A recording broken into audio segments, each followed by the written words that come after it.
கூடிய சீக்கிரம் டாக்டர் ஆகி இந்த சாவித்ரி ஈஸ்வரி மூஞ்சியில் கரியத்தான் பூச போகிறாங்கன்னு நினைக்கிறவங்க கமெண்ட்ஸ் எடுத்துவீங்க. வீடியோ பிடிச்சிருந்தா லைக் பண்ணி ஷேர் பண்ணுங்கள். நம்ம சேனலை சப்ஸ்கிரைப் பண்ணுங்கள்.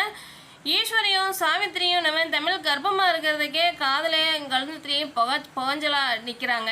இன்னொரு பக்கம் வந்து நம்ம ஈஸ்வரிக்கும் சாவித்திரிக்கும் நம்ம தமிழுக்கு ரெட்டை குழந்தைன்ற உண்மை தெரிய வரும்போது கண்டிப்பாக இவங்களுக்கே தூக்கி வரி போடும். ஏன்னா நம்ம தமிழ் செல்வி வந்து 2 குழந்தையோடு தான் இருக்காங்க.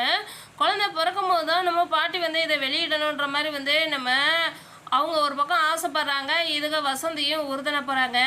எனக்கு ரொம்ப வயிறெல்லாம் பெருசாக இருக்குன்னு நம்ம தமிழும் வந்து ரொம்ப சந்தேகப்படுறாங்க. அங்கே கிளாஸில் இருக்கிற டாக்டர்கிட்டையும் கேட்குறாங்க, உனக்கு ரெட்டை குழந்தை மாதிரி இருக்குது தமிழ்னு அங்கேயும் சொல்கிறாங்க. ஆனால் அதெல்லாம் இல்லை டாக்டர், ஒரு குழந்தை தான் அப்படின்னு டாக்டரே கன்ஃபார்ம் பண்ணிட்டாங்க மேம்னு இப்போ ப்ரொஃபஸர்கிட்டையும் நம்ம தமிழ் சொல்கிறாங்க.